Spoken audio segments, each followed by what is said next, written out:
us some of the pujaris and future pujaris who are going to be serving Kīśora. What about future pujaris? Yes. He is, Nrsimha Prabhu is for the global ISKCON, he is the Deity worship minister or head of the Deity worship ministry. So anything which comes out of his lotus mouth is bona fide. So we can, we don't have to look anywhere else to them. Whatever he says, we can go by that. Can you make the selfie when I look at me? Understand what Prabhupada wants us to do. I think that's the most important thing, is trying to understand Prabhupada's instructions on deity worship and to apply those, and to try to, go deeply into these instructions to try and understand what is Prabhupada's intention for us, and how does he want us to serve Krishna. And there was two instructions I was thinking of when I was chanting in the temple room, which I thought we could just sort of focus a little bit on to start with. And there's two things. One is in the 11th canto, chapter 27. I think Malati was mentioning it last night. But in the 11th canto, Krishna is talking to Uddhava, and he's giving instructions on deity worship. So it's coming from Krishna, there can't be anything more bona fide than that. And he says to Uddhava that in Kali Yuga, in my deity form, the two things I like most are, question mark, what are those two things? And so we see there that this is what Krishna likes. He likes us to, when we're bathing him, to bathe him really nicely, put nice scents and flowers and things. Like Prabhupada in a letter, he said the deity should be bathed in water in which nicely scented flowers have been soaking for some time, because then the water takes on a nice fragrance. And that when Krishna's being bathed, you can smell the fragrance. It also mentions that there's all different types of things that you can put in the bathing water to make the bathing water pleasing for Krishna. And the same with decorating. There's so many different ways we can decorate Krishna. With the dress we put on the Lord, with the jewelry we put on the Lord, the turbans, whatever. There's so many things we can do to make the Lord more attractive to those who come to take darshan.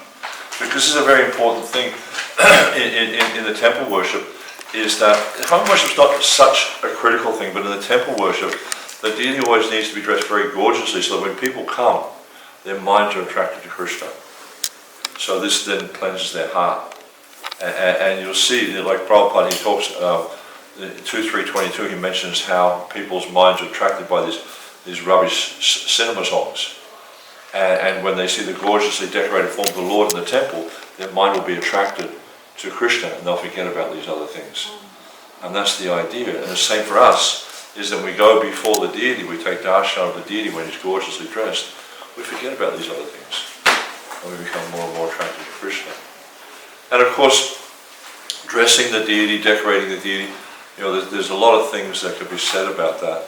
But just one small point. I mean, I saw Gauditai with no turbans on this morning, but I didn't have my glasses, so I couldn't look closely. But one of the things I often notice when I travel is many deities are scratched. Small scratches, big scratches, whatever. And most of this is avoidable. Most of it, it can be avoided. And one of the things that, I was in one temple here in the US just a few days ago, and one of the things I noticed is they have, like when you get these earrings, with the pins in them, then they go through the hole in the ear and they put the plate on the back. So they cut, usually they cut those off or they bend them. But what happens is when you push that against the deity, it damages the marble. Yeah? And especially when you cut it, it's like there's this razor sharp pin at the back. So what you have to do is file it smooth to make sure it's, there's no sharpness or there's nothing that can push on the deity's body to hurt the deity. So it's just, and this is all a part of personalism, because there's a nice story in the Chaitanya Charitamrita, in the Madhya Lila, where Nityananda was telling the story of Sakshi Gopal, and at one point the young Brahmana, when he returns to Vrindavan after going to Ramuna, he returns to Vrindavan and he's praying to, he's not praying, he's speaking with the deity, and the deity is speaking back. And he had this conviction that the deity was directly Krishna. And at one point he says, Pratima nahi tumi saksha prajantanandana. My dear Lord, you're not a statue, you're directly the son of Nanda Maharaj Krishna. And so this is a really important understanding for us to cultivate.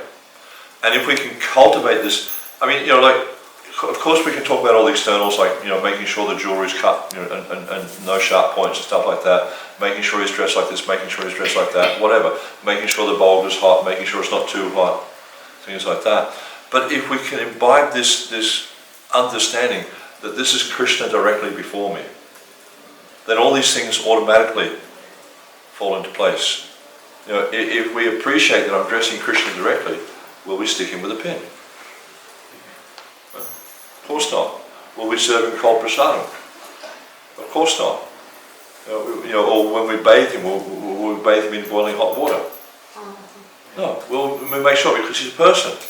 And just as I wouldn't like these things if it was done to me, like if someone started to pour scalding hot water on your head, you wouldn't like it. You'd probably scream in pain. So like the deity is not going to object, but still, he's not comfortable. He doesn't like it. So if we can cultivate this understanding that the deity standing before me, this is directly Krishna, then all these types of things they're kind of they're taken care of. And there's a nice verse in the 4th chapter where Krishna says, Ye yata mam prapadyante tam sadaiva bhajamyaham. As they surrender unto me, I reward them accordingly. So if we treat Krishna like a statue, guess what? He'll reciprocate like a statue. And what's the reciprocation of a statue? Nothing. But if we treat Krishna like a person, he'll treat us like people. He'll reciprocate accordingly. And so this is a really important understanding of deity worship, is that the deity is directly Krishna. And if we're able to deal with the Lord like that, we're able to interact with the Lord, trying to cultivate, of course, it's not easy to cultivate the understanding, but if we try to cultivate this understanding that the deity is directly Krishna, standing before us in this form, then he'll reciprocate. And I've been blessed over the years that I've seen many pujaris who I remember there's one Vaishnavi in somewhere in Russia, Ukraine kind of area. Her name was Kunti, and I can't remember the name of the place. And they had this deity there, and just the way she was interacting with the deity was so personal. It's like when she was dressing the deity, I really had the sense she was dressing a person. When she was serving the deity, putting the jewelry on, whatever she was doing, I really had the sense she was interacting with a person. Same with Janani Mahaprabhu in Mayapur. Whenever I've seen him on the altar, interacting with the deity, it's not like he's dealing with something abstract or a statue or whatever like that. He's dealing with a person. And because we used to get him when he was a bit younger to come and do the demonstrations at the school in Mayapur. And this is the one thing that people really, especially for putting the deities to bed, waking them up, and also for the bathing and dressing the small deities, we would get him to do the demonstrations. And this is the one thing that people got from observing him more than anything else, because he'd also make mistakes. No one's perfect. I'd often say that it's like, don't take any notice of the mistakes, because he will make mistakes. But just look at the way he's interacting with the deities. And the devotees, they saw that. They saw how he was so personal in everything he does. Like if you get tilak in the eyes, you're very careful, you wipe it out, you apologize. You're just dealing with a person. So this is, if you can cultivate one understanding or one consciousness in the service of the deities, then this is a very good consciousness to cultivate. It's like whether you're dressing the deities, whether you're offering arati, whether you're offering bhoga, whether you're cooking for the deities, whether you're looking after the deities' paraphernalia. It's the same thing. You cultivate this consciousness that I'm dealing directly with Krishna. I'm dealing with a person here, I'm not dealing with a statue. It's just like when we're cooking, to make sure that things are appropriately spiced, and if you don't know appropriate spicing, learn it. Learn what Krishna likes. And it's easy to do that. I mean, the Chaitanya Charitamrita is full of descriptions of the things that Lord Chaitanya would eat. You know, Bhaktivinoda Thakur's song Bhogarti is full of descriptions of the sorts of things that Krishna would eat. And also we can see the things that Prabhupada liked to eat and how he liked things spiced. You know, so this is also giving us an indication of the things that Krishna would like to eat. And when you're looking after the deity paraphernalia, there's a really interesting discussion in the 5th chapter of the Adi Leela. This chapter is called the Glories of Nityananda Balaram, or Nityananda Ram. And in the introduction, or the preface to the chapter, it describes there how Balaram, he's called the Supreme Personality of Server to Godhead. So wherever Krishna manifests, he manifests to serve Krishna.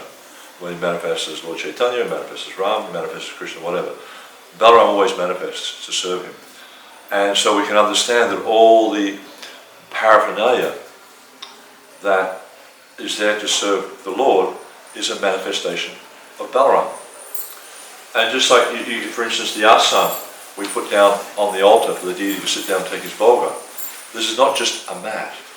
This is an expansion of Balaram. So therefore, when we put the mat down the floor, we wipe the floor first to make sure that Balaram is sitting on clean floor. We don't step over the mat. We don't touch the mat with our feet. Actually, it's an interesting story. Prabhupada, when he was in New York, someone moved a typewriter with their foot. And Prabhupada said, this typewriter is engaged in Krishna service. Offer your obeisances to the typewriter. Because he touched it with the foot. So everything we're using in devotional service, we should see it like that. And it's just like, you know, even the asan we're using on the altar. There's something which Janani Basprabhu and I used to do because he'd come and do the bog offering demonstration. So I'd usually fold up my chart and put it down on the floor for him to sit on, or get an asan put on the floor to sit. And then I'd deliberately move it with my feet. And he'd say, did you see that? Did you see that? ISKCON Deity Worship Minister, and he's moving the mat with his foot. It's like that Prabhupada talks about, you know, teaching the daughter-in-law by teaching the daughter. Yeah? Because if you say it to the students, they might get a little bit kind of like, oh, you know, why did you say that to me? But if you do, you know, say it to someone who's, you know, used to it, then it's not a problem. So, but you know, the point I'm trying to make here is that everything we're using in the service of the deity is not mundane, it's transcendental. Either it's the expansion of Balaram's energy or it's the expansion of Krishna's energy. And so we should treat these things with all respect. All the paraphernalia, we don't just like, you know, we offer the arti, we've got to leave the paraphernalia, and that's it, you know, it sits there for a day and a half. No, clean it straight after. The Prabhupada says you shine the arti paraphernalia immediately after the arti. You know, so the idea is to be conscious of the transcendental nature of everything we're dealing with. So this is really important. And another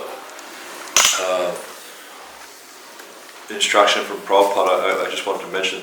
There's a really important section in the Chaitanya Charitamrita, Madhya Lila chapter 24. It goes from about verse 331 or 2 up to verse 336. This was the first deity worship book in ISKCON.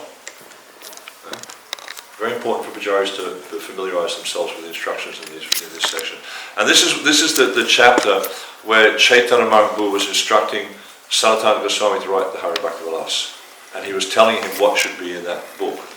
But Prabhupada's purports are fantastic. There's in verse 334, Prabhupada lists the 5 items of worship, the 16 items of worship, and the 64 items of worship. And in the beginning, he says that all these things must be there for the pleasure of the Lord. So this is a really important understanding of like everything we're doing in deity worship is there for the pleasure of Krishna. And I can't remember who I was talking to last night. I was talking to someone about this last night.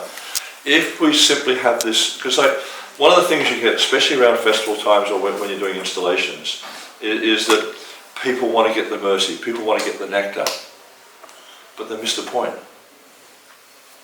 If you just have this service attitude, if you're just simply there to serve Krishna, if you're simply there to do things for the pleasure of Krishna, guess what? You'll get more mercy than you'll be able to cope with. You just have to take on this service attitude. This is so vital in the process of devotional service is to have the appropriate service attitude. And if we have this service attitude, then you'll find you'll get more mercy than you're able to deal with. More mercy than you can comprehend. And it's like that, like when I was just in Delhi at the start of May for an installation there. They installed Lakshmi Nrsimha Kavaca, very, very beautiful deity. Same size as the deities in Mayapur. Very beautiful. And I just went there because I was asked to come, and I just sat there in the Acharya and just, but every time something was coming up, I said, please can you do this, please can you do that? And I wasn't pushing myself forward to do anything. At one point I did push myself forward, but otherwise I was just sitting back. And I just kept getting asked to do things. And so if we have this mood of service, then Krishna reciprocates. And this is the thing, it's like, of course, enthusiasm needs to be there. We need to be enthusiastic to serve, but not that we're always trying to get the mercy, not that we're trying to always be the one who's the center of attention. Because guess what? We can never be the center of attention. Krishna is the center of attention. He's the most important person. And if we're always, like usually when I do abhisheks, I like to be in the background, supplying the ingredients to the devotees. Because I know the order quite well and things like that. So, if we take this mood or this spirit of service, you'll find that the reciprocation from Krishna is seemingly unlimited. So it's really important to try to cultivate, these things like accepting that Krishna is a person. Take up the mood of service. He's my master, I'm his servant. Because oftentimes devotees will ask me about offences, and if you look, if you look at the body of Prabhupada's instructions on deity worship, he gave instructions on so many things, in so many places in the Gita, the Bhagavatam, the Chaitanya Charitamrita, the Nectar of Devotion, full of instructions on deity worship. There's only 3 places he talks about offences. In the 8th chapter of the Nectar of Devotion, in the Madhya 24, 336, I think it is, and then in Bhagavatam 7, 5, 23, 24. Only 3 places he talks about offences in any length. And Prabhupada, we see, he didn't really put a lot of emphasis on the offences, but he put emphasis on us cultivating the proper mood. Because if we have the proper mood, if we understand that the deity is directly Krishna, the Supreme Personality of Godhead, and I am his menial servant, and my business is to act to please him, where is the scope for offences if we have that consciousness? It's not possible. It's not possible to commit offences if you're accepting that this is God and that I'm his servant. Because usually there's four main areas of offences. I can't remember them all. One is offences due to lack of endeavour. Now, if we think this is Krishna and I'm his menial servant, what are we going to do? We're going to make all endeavour to try to please him. Another one is offences due to lack of respect. But if we accept Krishna as God, then I'm his servant, and then my business is to please him. My existence is simply to please him.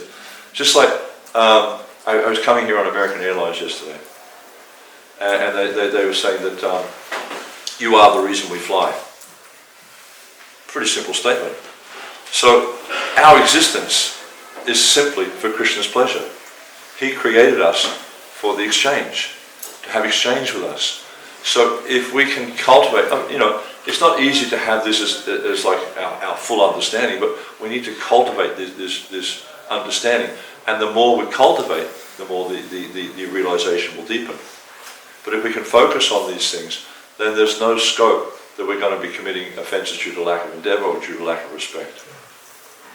So very, very important that we work on cultivating this consciousness.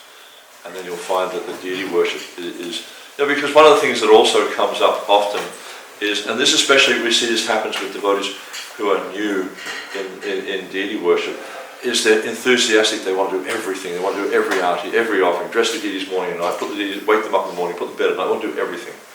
This might last for 6 months, and then it starts to dwindle. So this indicates that they're not really cultivating the understanding, because if you accept that the deity is directly Krishna, right? And I am his menial servant, then you just want to serve him more and more. Prabhupada told the GBC in Mayapur, he said, you know, the Pujari is the most fortunate person in the world. This is coming from our founder, Acharya. The Pujari is the most fortunate person in the world. Why? Because he's directly associating with Krishna. You know, it's like when you chant the holy name, okay, we hear that Nama Chintamani Krishna's Chaitanya, that the holy name is directly Krishna. But do we experience that? Or when you do a fire yoga, for instance, okay, you know, you do all these things and you install Krishna in the fire. But who perceives that? Maybe the priest has some idea, but everyone else is watching the fire. Oh, this is nice, they're throwing some grains in the fire, ghee, things like that, chanting mantras. They don't perceive Krishna. And same with meditation. But with deity worship, you have a tangible experience of Krishna's presence. So, Pujari is very fortunate, but if we don't cultivate the understanding of who we're dealing with, if we don't cultivate this idea that this is directly Krishna, I am his menial servant, you know, and my business is to please him, then our enthusiasm will wane. But if we cultivate the understanding, instead of our enthusiasm waning, our enthusiasm will increase. And we just want to serve Krishna more and more and more.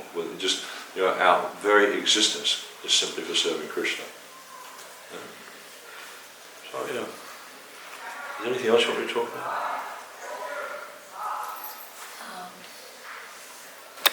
This was perfect, actually. And like we have like certain practical challenges.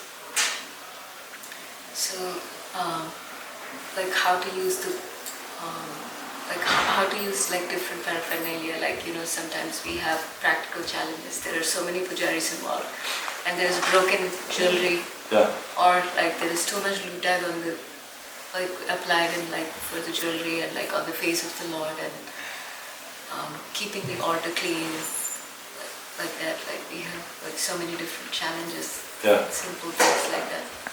Yeah, I mean, And sorry.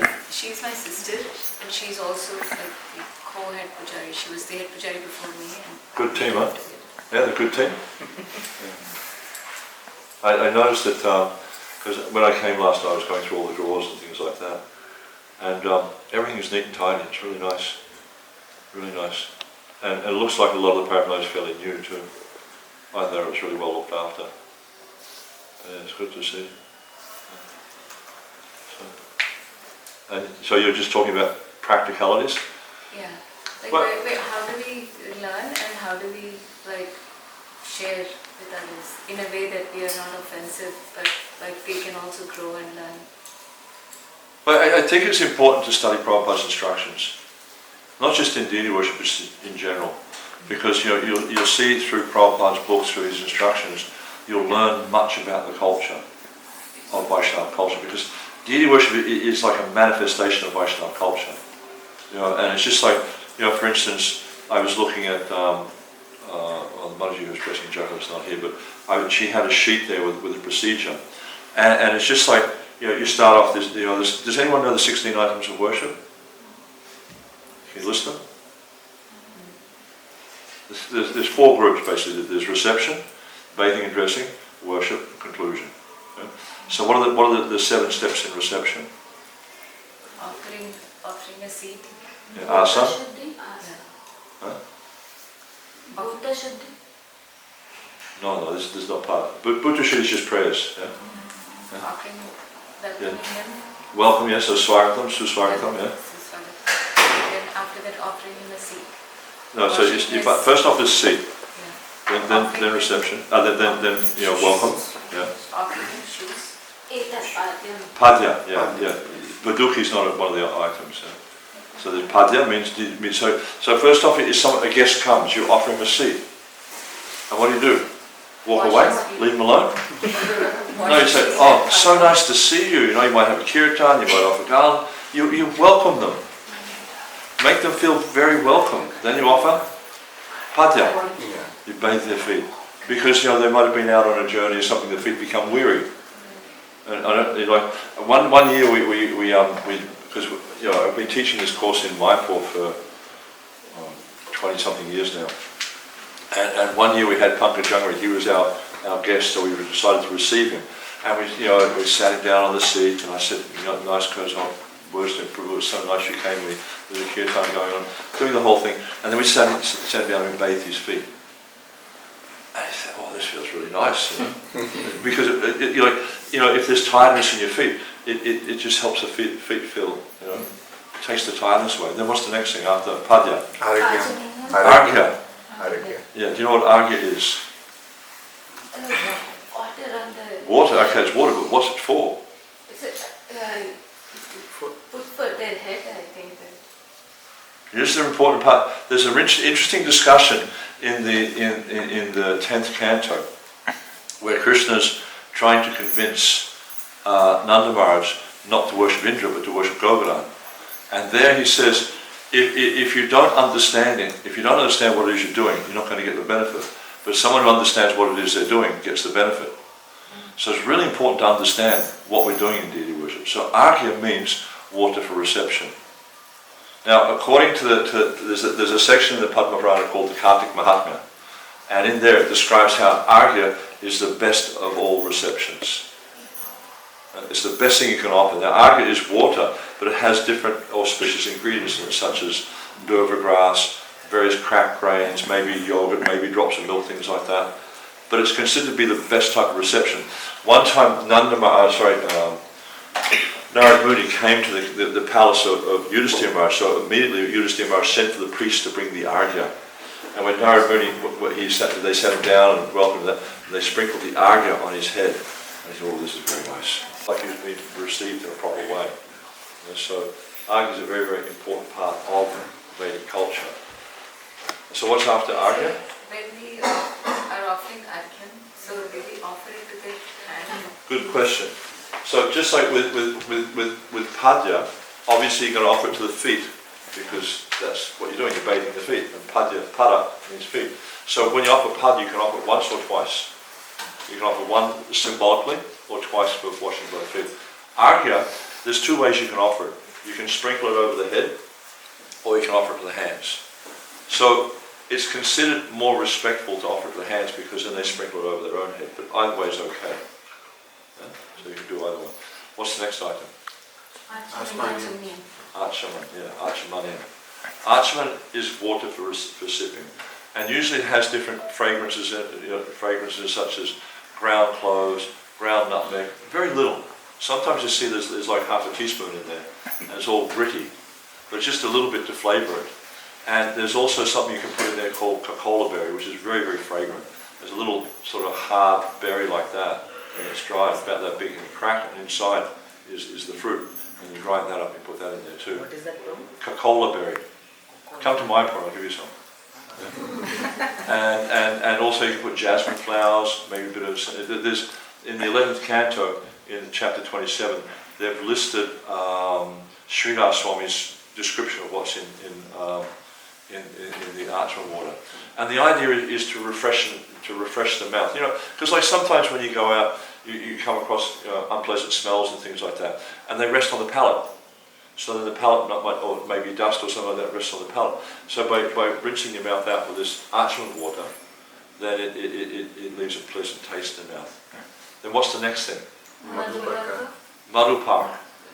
So Madhupak, Prabhupada gives a recipe in the Chaitanya Charitamrita, where he says milk, yogurt, a little ghee, a little sugar, water, and honey.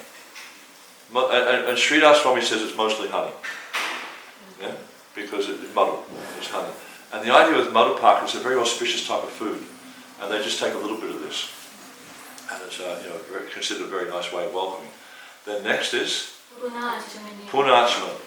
Very important. Sanatana Goswami, he makes this, because Prabhupada calls it Madhupak Archaman. And I was having a conversation with Janani Maharaj about this, and the conclusion he draws is that Prabhupada put the Madhupak Archaman together because you've got to have Archaman after Madhupak. Sanatana Goswami explains why, is because with the Madhupak there's honey there, and it's not good to have honey or sweet things sitting on the teeth. Yeah, so you take that Archaman and rinse that out. You'll see in other sampradayas they won't have Madhupak. They won't have Punarchaman after the Madhupak. They'll have Upavit. But Sanatana Goswami said to have this Madhupak. So this whole block of things, these 7 items, this is all just reception. We're receiving the Supreme Personality of Godhead. We're welcoming Him and we're asking Him to stay. It's just like when you do a fire yagya or you're installing a pot, Gata Stapana or something like that, you start off with these different mudras like that. And the idea is please come, please stay. You want the Lord to stay there so He'll accept your worship, because you know that if He accepts your worship, you get the benefit. But if He comes and He goes away straight away, you're not getting much of a benefit from that. So then all these items at the beginning are reception. You're receiving a guest because you want to be happy, you want to be pleased, you want to stay. So this is Vaishnava culture. And sometimes you hear that devotees will say, who into the Vrindavan mood, so to speak. And I use that term quite loosely, not very in the way that Prabhupada uses it. They will say things, but why all this ritual, all this complicated ritual? I'm in the Vrindavan mood. But if you look in the Govinda Lila Amrita, you'll see the Dham offers the same things. It's like in the morning when Krishna's walking through the forest, then there's dew on the leaves and the trees and things like that, and they all sort of droop down. They drop the dew on Krishna's feet, and it's just seen by the Dhams being Padya. And sometimes it describes how the wind blows, and you've seen these champak flowers. They look like flames, and so the wind's blowing the trees, and the flowers are going like this, and they're offering arti to Krishna. So the Dham does all these things. And I remember one time one devotee was criticizing the elephant procession in Vrindavan, in Mayapur. But the gopis, they actually form an elephant. They get together, they make the shape of an elephant so Radha and Krishna can ride on top. So all these things are there in the Dham. But the point is, like now, because of our conditioned nature, we need the rules. We cannot worship Krishna in this Vrindavan mood. We're not ready for it. Or maybe, I'm talking about me. I don't know about you. You may be ready for it, I don't know. But the point, Prabhupada makes this point, is like when we're doing the worship in the temple, okay, it may be Radha Krishna Vigraha, but he's accepting as Lakshmi Narayan. Because it's not his limitation, it's our limitation, because we're conditioned, we have material desires. Krishna cannot be approached by a person who has material desires. If you are not on the Rag platform, you cannot approach Krishna directly. You have to go through the Vidhi. So by going through the Vidhi, and the Vidhi is really good because the Vidhi is Vaidhi Sadhana Bhakti. So it's Bhakti, there's no doubt of that. But it's rules in a regulated way. Sadhana means regulation. So by following this regulated process of devotional service, it purifies our heart. And then we become qualified to worship the Lord. So, the beginning part, it's all about just receiving Krishna, making him happy. And then what are the next 3 items? The bathing? So fragrance? Snan? No, but before that you offer the scented oil. Yes. That's part of the snan. It's part of the snan. It's part of the snan, because before you bathe, because the idea is like when you rub the oil on the deity, it opens up the pores of the skin. It's just like Prabhupada would regularly have an oil massage before his bath, because by rubbing the oil in, it opens up the pores of the skin, so it enhances the cleansing process. But for the deity, it's mostly about nice fragrance, scenting. Yeah? So then we have snan. Well, that's part of snan. Yeah. I'm talking about the 16 items. Oh. Yeah, so what's the next one? So snan, vastra. Yeah. No, anga vastram is cloth for drying. Yeah. Yeah? Anga means a limb. Yeah. So and vastra means anga vastram. So like, whenever you're drying his body, that's an anga vastram. But the clothes he wears on his body is called vastra, and it specifically refers to the lower cloth, because the upper cloth is called Acharya. So it specifically means the lower cloth. So vastra there. No, it's not one of the 16 items for Gaudiya Vaishnavas. According to Sanatana Swami, it's not one of our 16 items. No, jewelry. Yeah, alankar or abharana. Abraham. Tilakam is not also, but No, tilak you could look at it as being part of the ornamentation, but it's not one of the 16 items. Yeah, that's why I encourage you all to read this section from the Chaitanya Charitamrita. It's a really important section for the pujaris, and as I mentioned, it was the first deity worship book in ISKCON. So it's Madhya Lila 24, 331 I think through 336, but especially 334 is the main one. Yeah? And then, so that's all the bathing and dressing. Yeah? Then the next section is called worship. There's 5 items of worship. So again you offer Gandha. No. Yeah, I noticed this morning you've got the order wrong. Yeah? The first item is? No. Gandha. Gandha. Gandha. So first you offer chandan. Gandha. Then flowers. To the deity's forehead and to his lotus feet. And also, when the weather's really hot, you can put on his limbs also, but at least the forehead. Even in the winter time, you can put on the forehead. So the first item is Gandha. Then what's next? Flowers. Pushpa. So pushpa can mean 3 things. It can mean flowers of lotus feet, it can mean the garlands, it can also mean tulsi. Because tulsi is called, you know the name for tulsi, there's was it 8 names of tulsi? One of them is? Tulsi Patra. Pushpasara. We offer Tulsi as separately after flowers as Tulsi Patra. Yeah, but the point is Pushpasara means the best of flowers.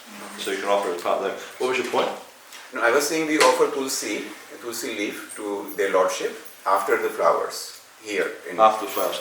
Yeah, I mean, personally I would recommend doing it before the flowers, because especially when the deities are small, it can get knocked out of the tulsi can get knocked out of the way when, you know, if the flowers are there first, it's hard to get the tulsi on the feet. But if you put the tulsi first, then you put the flowers later, because the flowers you don't actually adhere them to the feet, whereas the tulsi needs to be adhered to the feet. But that's when we teach, that's what we recommend us doing it that way. I must share with you, we do it, we have been doing it differently. No, I was watching this morning. Yeah. So we offer fragrance, so Gandha, flowers, Tulsi Patram, then we offer Malyani, then we offer the flower garlands. If there is we don't have it every day, but whenever we have it, we offer the flower garlands, and then after that we offer Dhupa and Deepa. Yeah. This is the order we follow. Yeah, but the order that Sanatana Goswami gives us is Gandha, Pushpa, Dhupa, Deepa, Naivedya. Yeah. Those 5 items. These are considered the 5 items of worship in that order. And like details will vary from one place to another, but we should follow what the Acharyas are giving us. Naivedya is at the end. Naivedya is at the end. Yeah, because see, what happens a lot is devotees mix it up with bog offering and arti, but it's not a bog offering and arti, it's Naivedya. Yeah? The bog offerings are scheduled offerings, and that's a different thing. If you look at the list of 64 items, you'll see that the bog offering and arti are there a number of times. Yeah? But when we're doing the Soda Prachar Puja for the small deities, then it should be Gandha, Pushpa, Dhupa, Deepa, Naivedya, like that. Yeah? And then the last item is?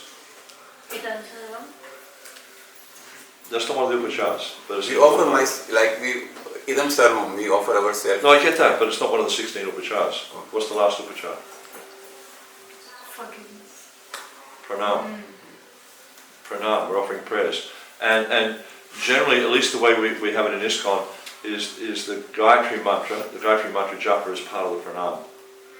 Yeah, so like, for instance, if you're worshipping the Radha Krishna deities here, you would chant the Gopal mantra and the Karma Gayatri, or if you're worshipping Gaura Nitai, you would chant the Gaura Mula and the Gaura Gayatri.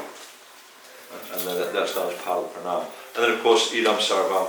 Sarvam is indicating if there's anything that's lacking in this worship that I didn't have, then you please accept this, these flowers as a replacement for that. Because oftentimes when you don't have the items, you can offer things in substitution. Generally in ISKCON we tend to use flowers.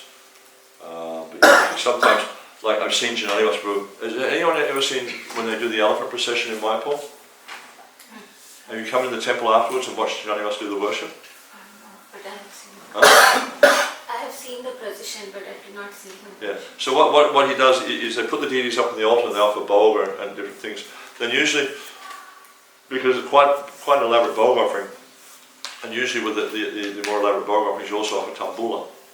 But what he'll do is he doesn't have tambula there, so he'll take a tulsi leaf and he'll offer it like this. This is the mudra for tambula, and he'll offer it like that, the tulsi leaf, as a substitute for the tambula.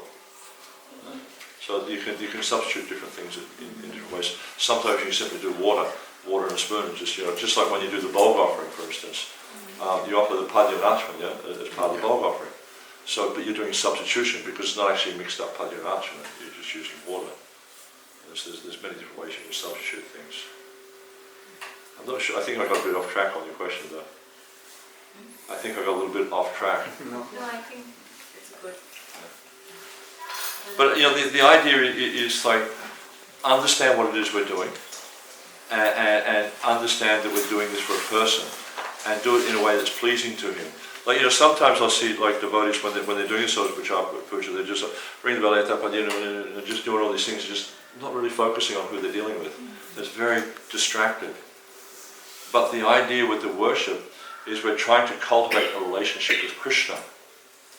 So be there with Krishna. Don't be there with him. And also you see like the way we teach the worship, the way we have it structured, is first off you start with Guru Puja. You do all your worship with Guru. Finish. Then you go on to Prabhupada. Do all your worship with Prabhupada, then finish. Then you go on to Chaitanya Mahaprabhu. And you worship him. Finish. Then you go on and worship Krishna. And you focus on Krishna. Or Radha Krishna in this case. And then, so oftentimes you'll see devotees, they'll be offering the Gandha Pushpa, etc., and they'll offer it to the other personalities there. No, that's a distraction. Just focus on the person you're there. Then when you're finished, then you'll see in the procedure, after that, there's offering Mahaprasad to the associates. So you take the bulb offering, maybe some Charnamrita, flowers from the deity's feet, tulsi from the deity's feet, incense, the lamp, and then you'll offer to those personalities, Mahaprasad and Bali, come on, whoever it is you're offering it to. So the idea is to focus on serving that person to the best of your capacity, and actively try to cultivate a relationship. Yes, Manaji. Loud voice, please. When we do Abhishekam for the deities, Gaurnita deities, can we do at a time Gaurnita both together, or we have to finish Chaitanya Mahaprabhu first? So you're talking during the morning Sodas Prasad Puja. You do them together. Together is fine. Well, you can. Generally what I do is I teach devotees to do them one at a time. Because the way I look at it, it's like, because they'll both be standing there naked. You're polishing one personality, the other person standing there with no clothes on. Not very cultured. So better, what I encourage devotees is depends on the weather. If it's weather like this, then undress them down to the dhoti and leave Nityananda on the table. Then take Mahaprabhu into the bathing tray, then oil, polish, bathe, dry him, put his lower cloth on, put his tilak on, put him back up on the table. Then bring Nityananda down. Then we can decorate them later. Yeah, decorate them together. But I only do that part separately just because it's cultured. You don't stand there, don't stand around with no clothes on. So just to, like that. But, like some temples you see that they'll do them together. That's okay. I just think it's better to do them separately. Especially with Radha Krishna, she's not standing there with her top shown. So when here the deities, they always should have this lower cloth. No, I find that inconvenient. You can't polish them properly. We don't polish them every day. The polish with the chandan and lemon juice, we do it on Ekadashi. Okay. So that day we do it, of course, we remove all the undergarments, and then we then we apply the polish, and after that we apply the scented oil. Yeah. And then the thing is, like the idea of the gamsha was introduced when the Orange Book came out. There was something that's been introduced, but if you look at the deities, they actually do have lower cloth on. Radharani's got a gamsha on already.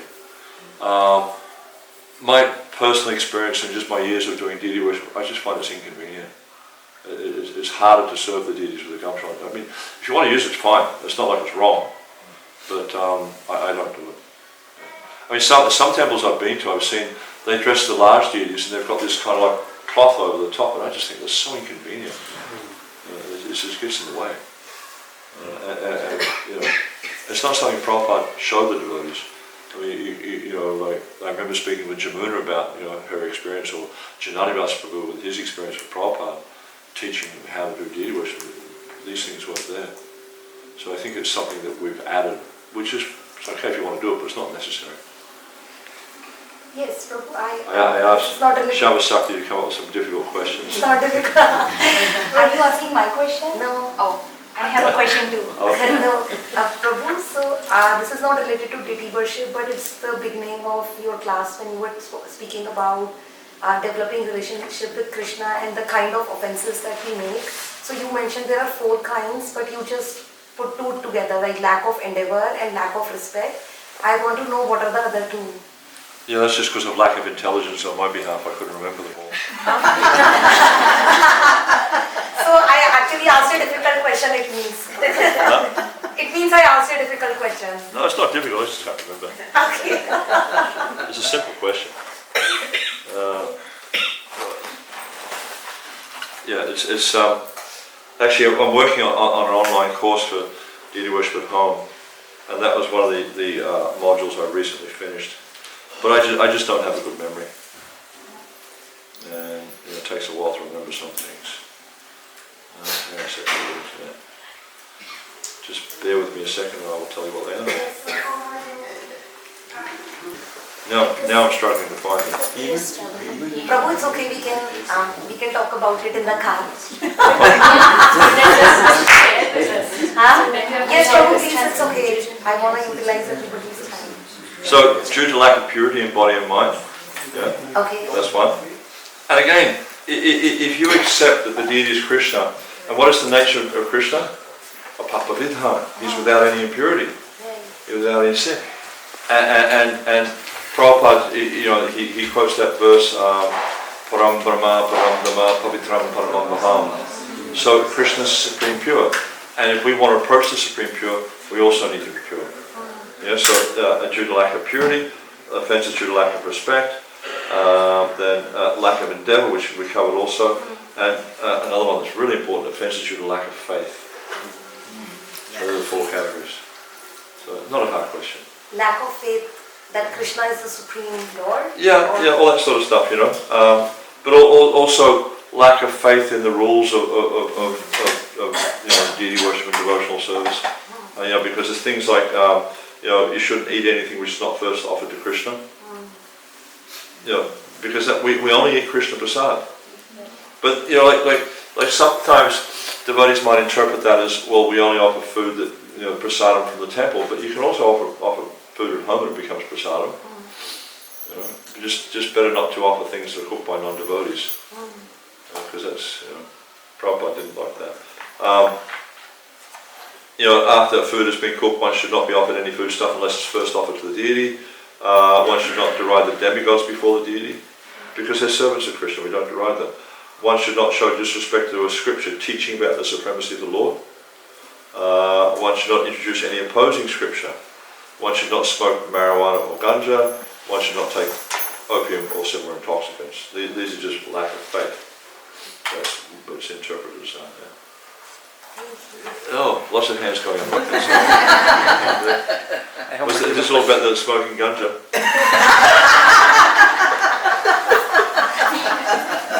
I have multiple questions, so how many can I ask? That is first question. Ask one, so okay. Others can, because I've only got to 4 o'clock because I've got a class to give. Okay.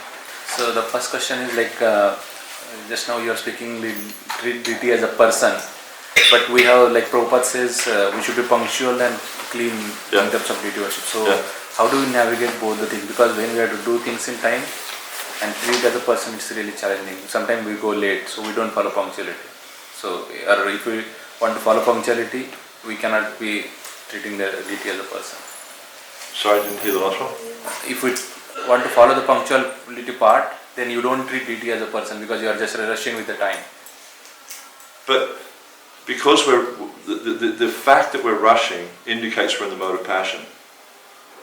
Yeah? But if we cultivate the mode of goodness, just like you see Prabhupada, he was always on time. He was always extremely punctual, but you never see him rushing. You never see videos of Prabhupada rushing or to do things or passionately, because he was in the mode of goodness, he was able to do things in good time. So the point is like, when we're in the mode of passion or ignorance, hopefully we don't get down to ignorance, but when we're in the mode of passion, we can't see how it's possible to do these things in a timely way. But when we cultivate the mode of goodness, we can see how easy it is. So, I see many pujaris, and they're always exactly on time. They're not rushing. We have one pujari where I live, Gokulana Chaitanya, and he's always exactly on time. I don't see him rushing. He's very proficient at what he does. Small comment I would like to make, not about you particularly, but in general, that if we start on time, we normally are able to do on time. This is my experience. But you are not doing that service, so for you I think this is not applicable. But for many other people, like who are doing Abhishek etc. in the morning, which is very elaborate service. So but it's also a matter of becoming proficient. And with myself dressing deities, I'm not as proficient as others. When I was in Baltimore actually, I was observing the devotees dressing the deities. They're finished in 45 minutes and the deities look great. I can't do that. So it's a matter of becoming proficient in the service as well. So through practice you become proficient, you find it's easier to do. And also, I find it also helps to develop a routine, like learn the service well. Because one thing I find slows you down a lot is when you have to look at the book. If you're following the procedure, it slows you down. So learn the procedure. And this is one thing we teach in Mayapur is when devotees, and we're doing the same course in New York starting on Friday actually, for the temple worship. And when it comes to the assessment, the devotees have to sit down and do the Sosapachar Puja, which is about 170 odd steps for Gauni time without a book, without any cheat sheet, no notes, nothing. You have to do it all from memory. And you've got 55 minutes to complete it. And usually we find one or two don't make the time, mostly they do. Because we show devotees how to learn things as well. So it's just a matter of learning the procedure, become proficient at it. You can do it. It takes practice, that's all. And Prabhupada told Jamuna it shouldn't take more than an hour. He said, if it takes more than an hour, you don't know what you're doing. we should finish the round in say 7 minutes or so. So if we are distracted, then we will take much longer time to chant. Specifically what happens basically when we are dressing or decorating the Lord, sometimes we get too much into and we just lose the track of the time. And but when you're on the altar, you've got a different God. Clock. And the one thing I find, I'm sure most of the experienced pujaris find this also. You look in the clock, you've got the sash on, you've got the jewellery and the garlands on. Oh yeah, it's only 6 o'clock. And then you start to move towards the turban. 5 minutes. Where did all the time go, What exactly is Bhuta Shuddhi is my first question. Bhuta Shuddhi. Is it preparing yourself? Bhuta Shuddhi basically means, in a shortened form, Sri Vaishnavism they have a lot more elaborate form. In a shortened form, it basically means understanding my identity or purifying the Bhuta, the self. Yeah? And the ultimate point of purifying the self is to understand that I'm not this body, I'm Krishna's eternal servant. So it's just about remembering who you are. Purification. Because there are mantras like the 6th mantra. The Hamvi Prabhupada, Madhava Madhava Vachi, and different things like that. There's so many different prayers you can chant for Bhuta Shuddhi. But the point is, Bhuta Shuddhi means purifying the Bhuta, purifying the self. Understanding who you are. I have one more question. Like you said that we have to do first Guru Puja, then Srila Prabhupada's Puja, and then Abhishek. I didn't say you have to, I said that's what we teach. Yeah, that's what we teach. So then first Guru Puja means what we have to do. We have to first imagine that Guru, they have given some steps, like Guru is sitting in Mayapur near the lotus feet of Lord Chaitanya. There's a prayer for that, I don't remember exactly. Yeah. It's true. Well, there's different prayers you chant, but the worship goes through different stages. First off, you set up everything, right, and then you do all your patra stapana and all put everything in place. And then you do the different shuddhis. You do dravya shuddhi, pushpa shuddhi, bhuta shuddhi, atma shuddhi. So you purify everything. So dravya means the paraphernalia, pushpa means the flowers. Atma Shuddhi is the self, you sprinkle water, you chant the Gopal mantra, and then you also do Bhuta Shuddhi, remembering the identity. Then you do the preliminary worship. This will start off with Ganta Puja, Sangha Puja, Guru Puja, Prabhupada Puja. Puja and Gauranga Puja. So Ganta Sangha means bell, conch, and those different places. And this is all preliminary worship. Yeah? And in the preliminary worship, the first thing you do for each personality, not the bell and the conch, but for Prabhupada, for Guru, for Prabhupada, and for Chaitanya Mahaprabhu, is first off you do Dham Dhyan.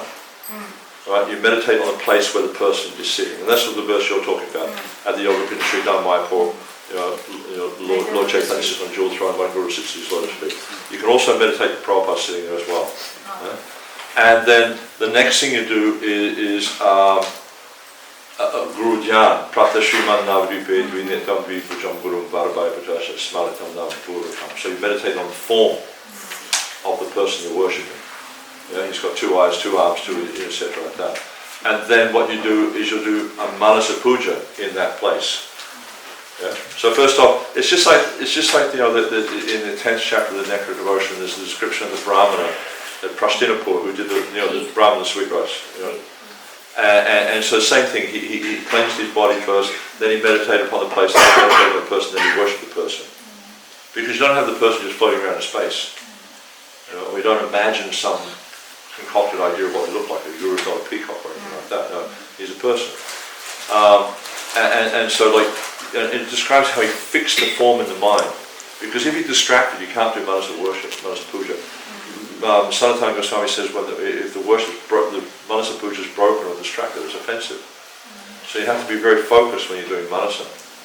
And then you'll worship the person in the Dham, where you can do 5 items or 16 items, whatever it is you want. Usually, especially for the main deity, you recommend 16, but for shortened worship, you just do 5. And then after that, you do what's called the Bahya, or the external worship. And generally, the picture of the Guru, what we encourage the devotees to do is simply clean the picture, cotton wool, a little bit of moisture, clean the picture, dry the picture, front and back, the whole thing.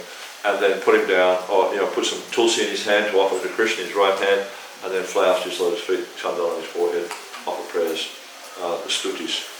In the start, you'll begin with Jan mantras, things like that. In the end, you'll finish with stutis and pranams.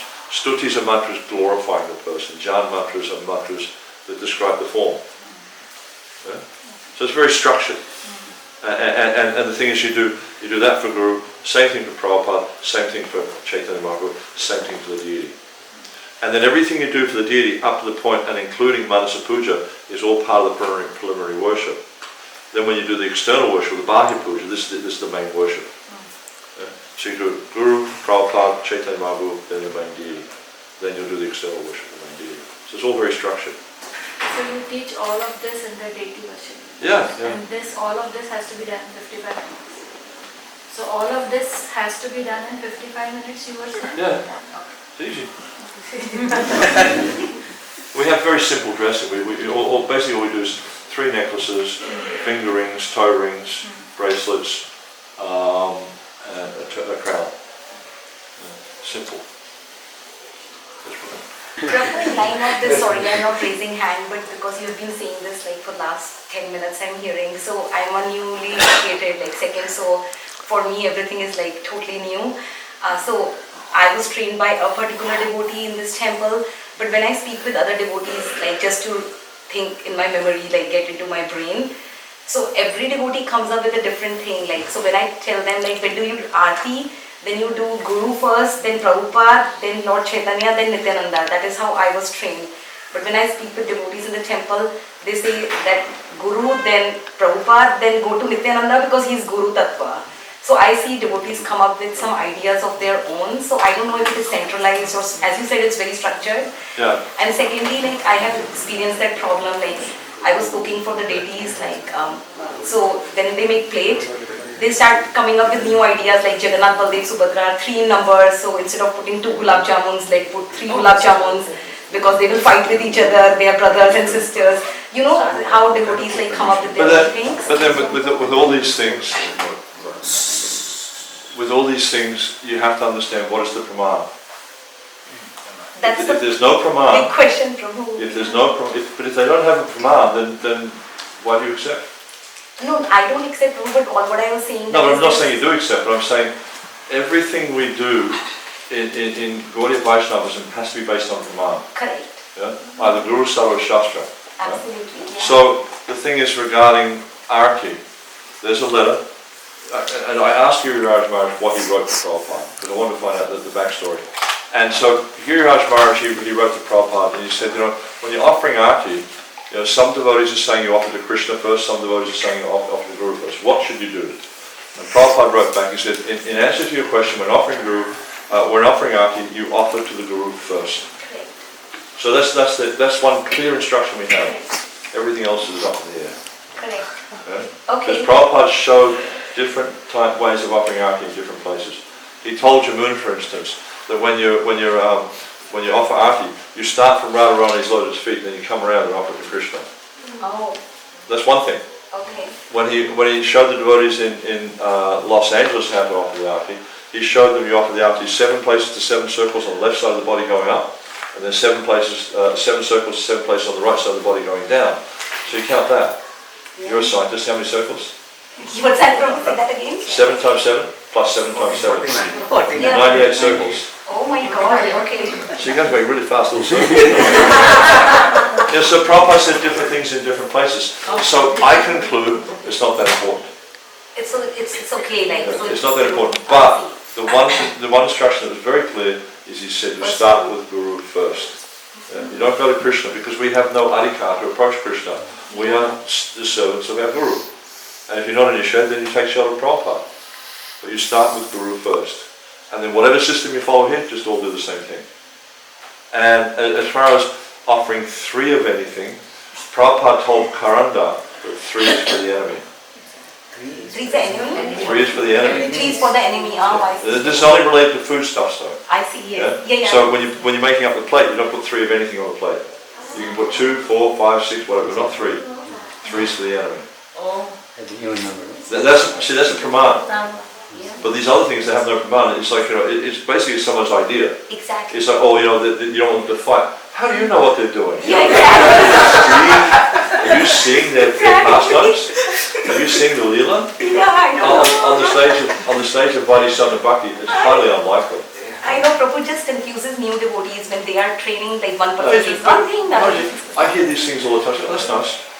In our, But I never buy it unless they can give me a praman. And like even like when I hear Prabhupada said, okay, fine, show it to me.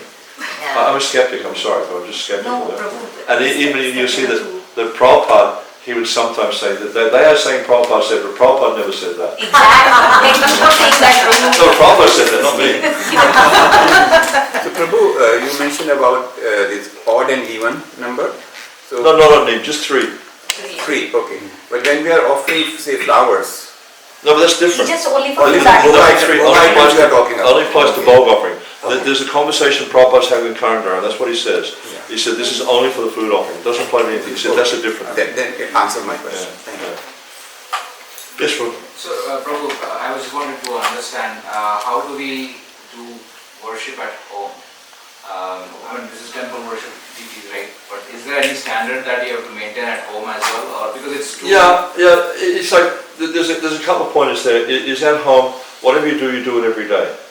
Yeah. It's not like it's quite common we see in our congregations is they'll worship the deities once a week or once a month or whatever. This is against the instructions of our acharyas. It says Srivika Hara Dana Nityanana. Prabhupada regularly translates this verse as meaning daily worship. It says not once a week, not once a month, daily. So you need to have a standard. Whatever you're doing, you need to have a standard you can do every day. So you can define And that standard should include. the standard at which we can work with. Yeah, but that standard needs to include you feed him, because you eat every day. Yeah. You offer him arati, and you bathe and dress every day. If you have deities that are bathable, you should bathe them every day. If they're not bathable, at least they should be dressed every day. Because you dress every day, you shower every day. So Krishna should also do the same thing. Because the culture we're living is his culture. So how come it is we're following and he's not?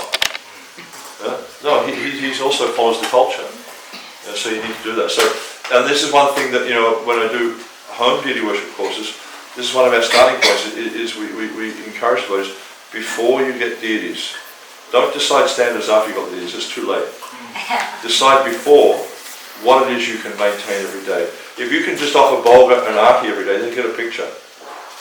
If you don't have the time for dressing and bathing, you don't have time for deities, you need a picture. Right? So you need to look at it like that. But it means daily worship.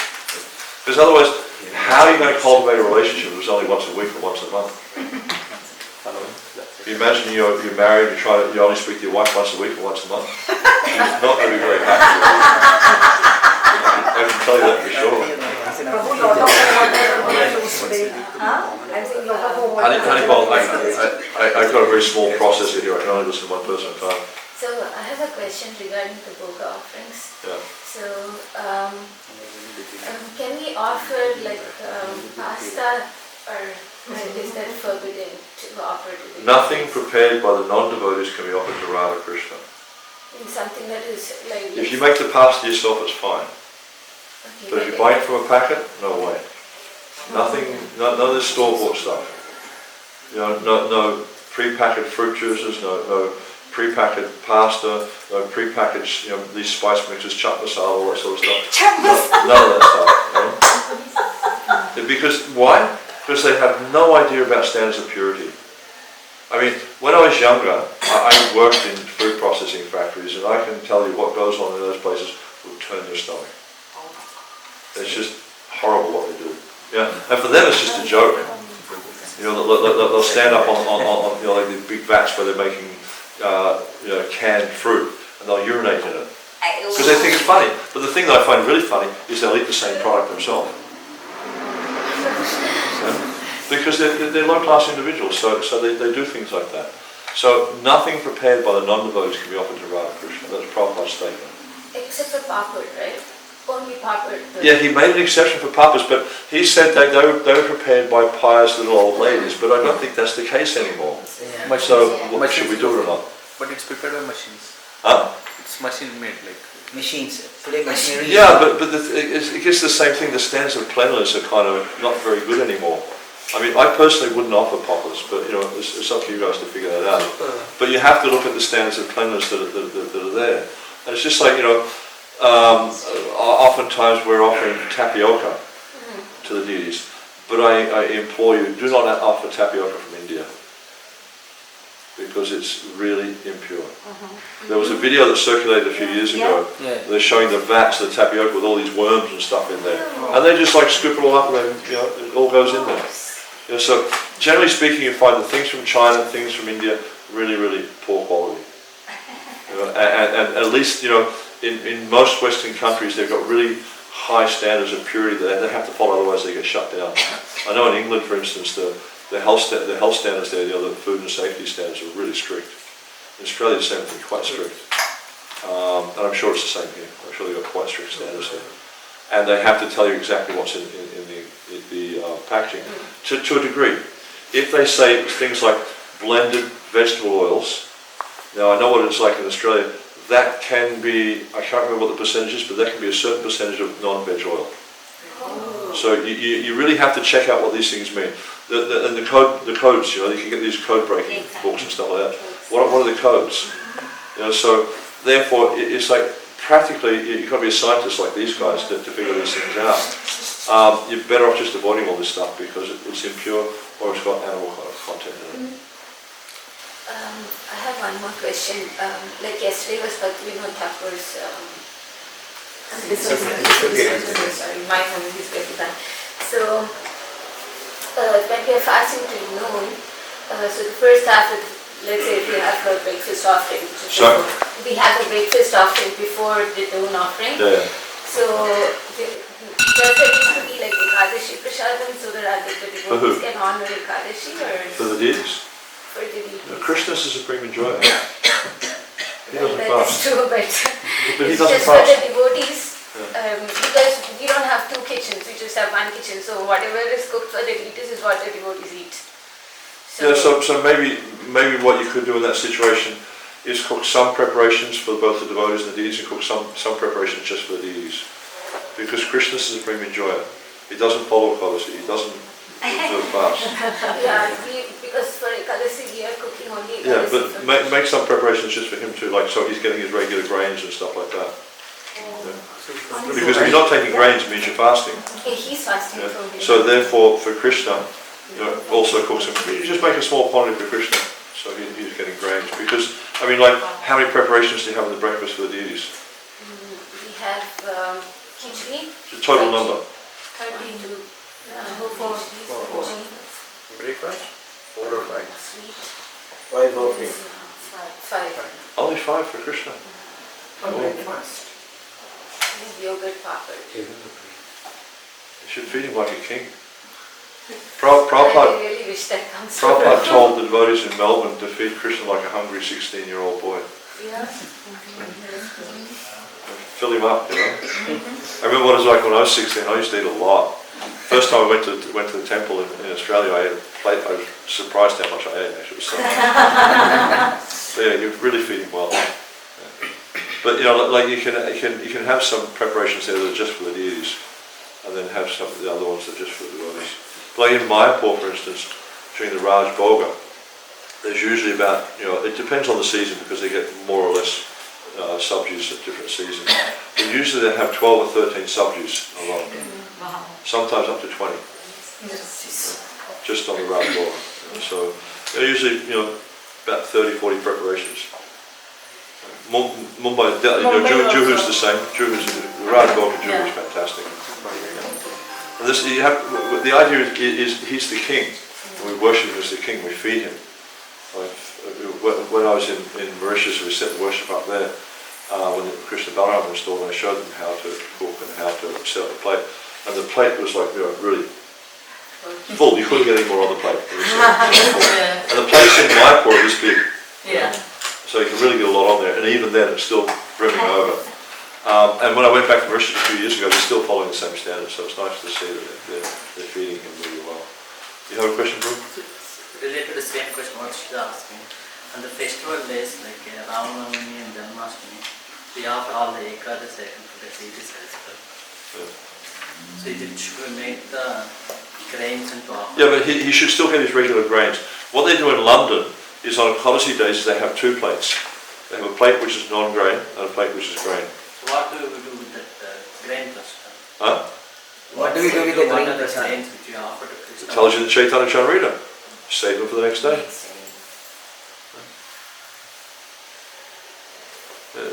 But Krishna is the supreme enjoyer. He's not the supreme faster. I have a food-related question, so I will just mix it with hot water or with some oil and serve it. Can't serve that to the deities. Yeah, I'm asking this question because it should be clear to everybody that we are not supposed to be doing it. Yeah, nothing cooked. Canned tomato sauce we use for paneer dishes also. Canned. Yeah, you can't offer that to the deities. Can't offer that. This is exactly the reason I'm asking. Yeah, Prabhupada was very clear on it. He said nothing prepared by the non-devotees can be offered to Radha Krishna. So whether it's a tomato puree or it's a peach puree or whatever, none of that stuff, because you don't know what they do. And I mean, I have some experience, I can tell you what they do, and it's disgusting. They save up their nail clippings and they throw them in the vats. They had a hard night before and they're feeling sick, so they vomit into the vat. In these drink factories, I've seen, like, there's a cockroach in the bottle, especially when they're recycling bottles. There's a cockroach in the bottle. They squirt the Coca-Cola and they know 24 hours later there's not going to be a cockroach there. Yeah? That's the type of stuff they do. So how can we even consider to offer things like that to Radha Krishna? So you just understand the nature of the people. Even, okay, a lot of it's done by machine, but how well do they clean the machine? They couldn't care. They just go there to get the money. They hate the place. And so, don't, anything like that, just don't offer it to Krishna. It's just not worthy of Krishna. So Ramnavami day in Bombay, we fasting half of the day. Yeah. Then we eat rice, dal, whatever. Here, only we have the whole day fasting or something. Till sunset we Yeah. we fast here for Ramnavami till sunset. Sunset. Yeah, but I mean, India, it's different half places do different things. Yeah? Okay. But if you want to try to find out more about fasting, the SAC, or the Shastric Advisory Council, they were commissioned by the GBC to write a paper on it a few years ago. That paper is available on our website, deityworship.com, under the resources section. And you can download the paper and you can read that paper. And it's really interesting because it describes all the fasting and just the principles for all the fasting. You can find that? Yeah, Yeah, we have seen, I've seen that. Yeah, maybe just share it with everyone so you can hear it. But mostly fasting is till noon. Yes. Except for certain things like Nrsimha Kavaca, Gorpanim, Janmashtami, then it's longer fast. But generally most of the fasting is till noon. But different temples have different standards. And if you want to fast till noon personally, fine, just do that. And the main thing is we're remembering the Lord, we're performing some austerity, because we're meant to perform austerities for the pleasure of the divine. So grains can be taken, right, Prabhu, in that sense? After that fasting? Depends, again, different standards. In the Gaudiya Math there's 5 festivals they don't take grains. Janmashtami, Gorpanim, Nrsimha Kavaca, I think Ram Navami and Nityananda Trayodasi. I can't remember the last 2. Other ones they do. Strictly you wouldn't take grains for any Vishnu Tattva appearance days. But it's very difficult in Kali Yuga. Very difficult. If we spent all our time fasting, I think we'd have a lot of trouble attracting people to become devotees of Krishna. Prabhu, I have a question. Generally, Just one second. I just want to talk about the document itself. So we have a document for the food related. Do we have a document in the resources that talks about the food, like what cannot be offered, and do we have a document for that? In the Orange Book, there's a section there in chapter 3, which talks about the types of food that we don't offer to the deity. Which one is the Orange Book? The Pancharat Pradeep. We don't have it here now. We used to have it and then it disappeared. Has anyone got Veda base? so I have Yeah. It's in the Veda base. Chapter 3. It's what is it? Chapter 3? Chapter 2? Probably chapter 2, actually. Yeah, it's all the ingredients and articles of worship. Thank you. Yeah, so I'll mention there the type, things like citron and white eggplant, just different things like that I've mentioned. But if it's prepared by non-devotees, it's unofferable. It's plain and simple. You don't need to have a list of those things because it's an ever-increasing list. Prabhu, people who keep home deities, right? Sometimes we see a complicated situation like Janmashtami coming or some other special events coming. They say, oh, I need to cook for my deities at home. I cannot do the service. They go back and then they just don't do that. So, what is the standard recommended? Well, there's different ways you could deal with it. Sometimes I've heard devotees say that, well, if they just consider worshipping the deities here as worshipping the deities at home, I don't really accept that because they're separate. Even though it's the same person, they're separate. Chinta Beta Beta Tapa. So you need to take care of the deities at home. But one thing that potentially could be done, although you might wind up with a lot of deities, is they can put their deities on the altar.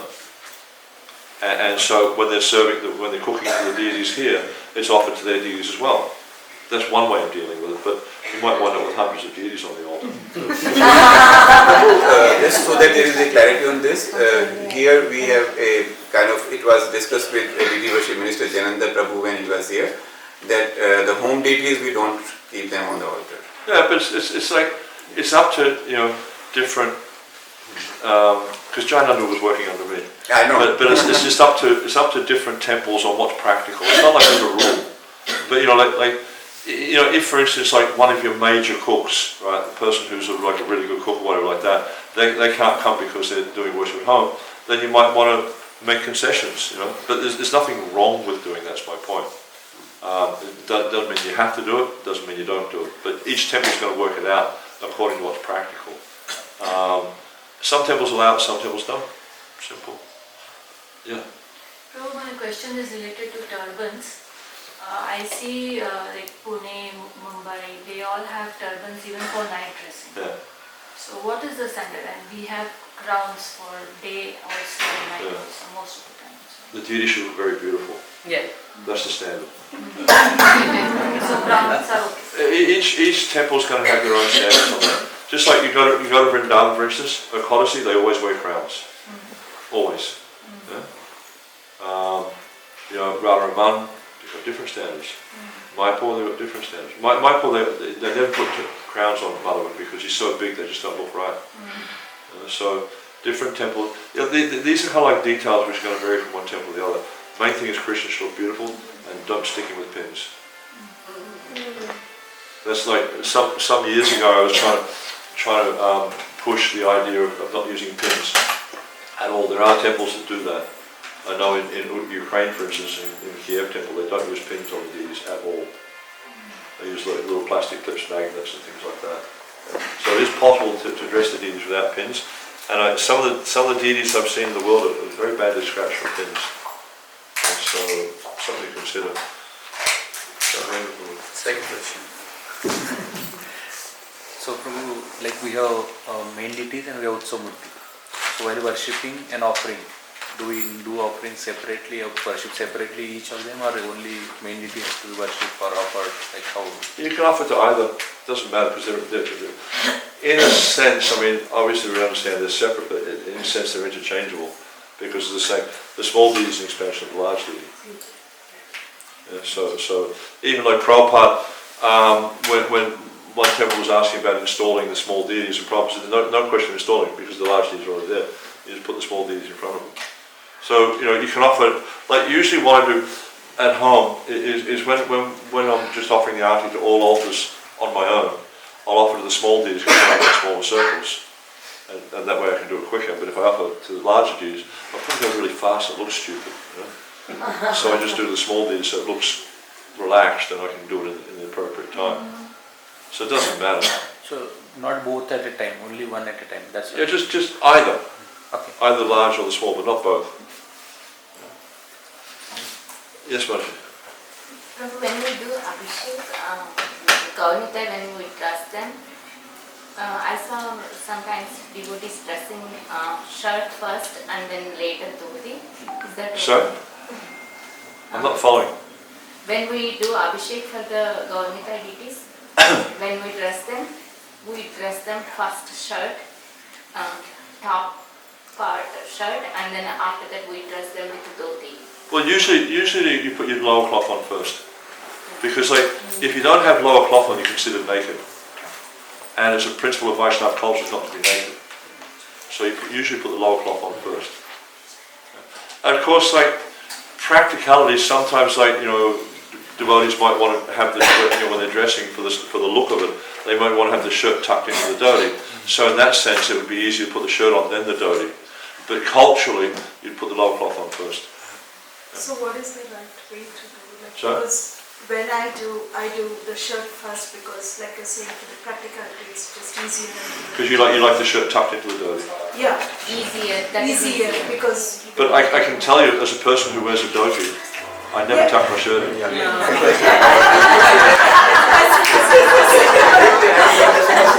mean, you've got no idea. I mean, because like some devotees tie their dhoti. I roll my dhoti. Right? So you lap it over and you roll it. You couldn't do that with a shirt tucked in. You know, so yeah, it's like I get it because like when you want to dress the deity, you're trying to have a because like say for instance with Radharani's blouse, it looks nice when it's tight, and the same with Krishna's skirt, it looks nice when it's tight. So when you tuck it in, it makes it easier. So I get it. But like culturally, you put the dhoti on first. That's all I'll say, and then it's up to you. You're the one So who's you dressing. first just put on the dhoti and then you do it. However you want to do it, Margie, it's okay. There's not like it's a hard rule. You have to do it like that. A lot of these things, especially with dressing standards and stuff like that, every temple you go to, they've got different ideas, and dressing is really subjective. I mean, I can tell you about the rules that the Acharyas give, but they don't give anything about this stuff. They talk about the types of crowns you can offer and jewelry, what jewelry can be made from and stuff like that. But in terms of how to dress a deity, you won't find instructions in the Shastra on that. I'm just looking at anyone else who hasn't asked me. I just think because I saw some hands before it was. Oh, okay. Go ahead. Prabhuji, Ekadashi Day, other new people or other Mataji or Prabhuji cooking Ekadashi day, which vegetable we have to use to cook. Yeah. Yeah, can you explain again for everyone? Well, this is not an easy question. Because I remember having a conversation. You've probably all heard of Korma, the famous cook. Yeah, but right. So I had a conversation with him, yeah. and he was telling me how several years ago, well, quite a few years ago now, he had tried to come up with a definitive list of what was acceptable on Ekadashi, and he gave up. Because there's so many different foods that are available on the market now that you don't know. Okay. So if you have any doubt, don't use it.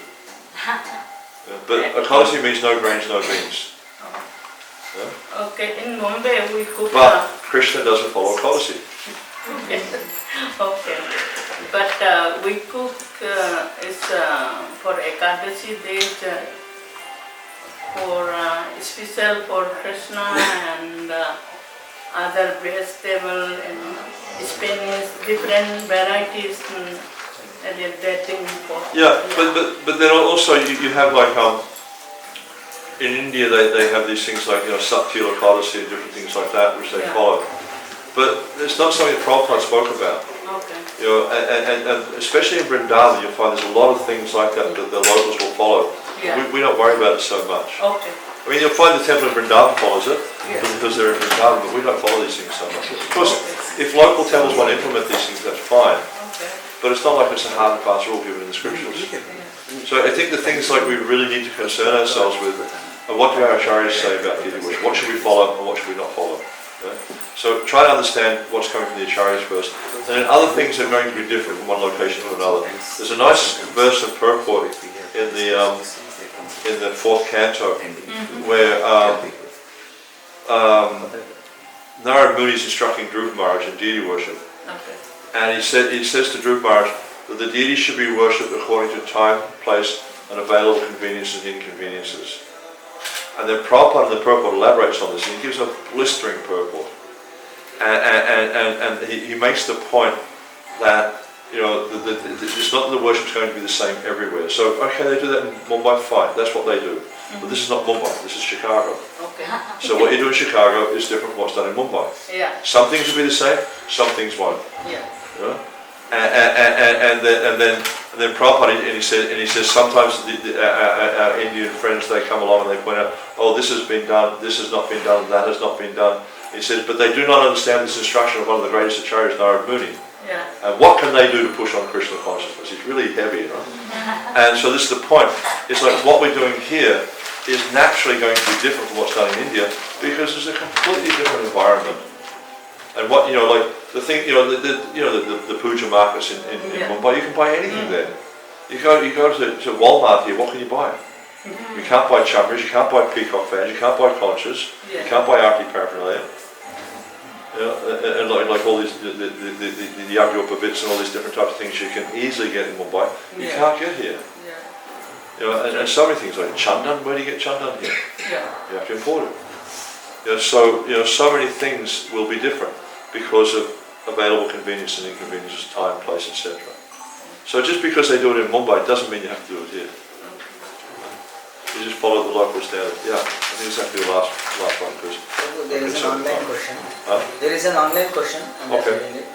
Previously, pujaris used to observe silence while the altar during morning deity dressing, and Prabhupada's class would be playing, and everyone was listening while dressing. Last couple of years, I keep hearing multiple discussions by pujaris, and they keep talking about things that I feel could be discussed elsewhere and other times. Is that allowed? Seva aparad to talk on the altar. Sorry? It's seva aparad. Seva aparad. Okay. Yeah? It mentions this in the Nectar of Devotion that one of the offences in deity worship is break silence while worshipping. If you're talking about Krishna, that's not breaking silence.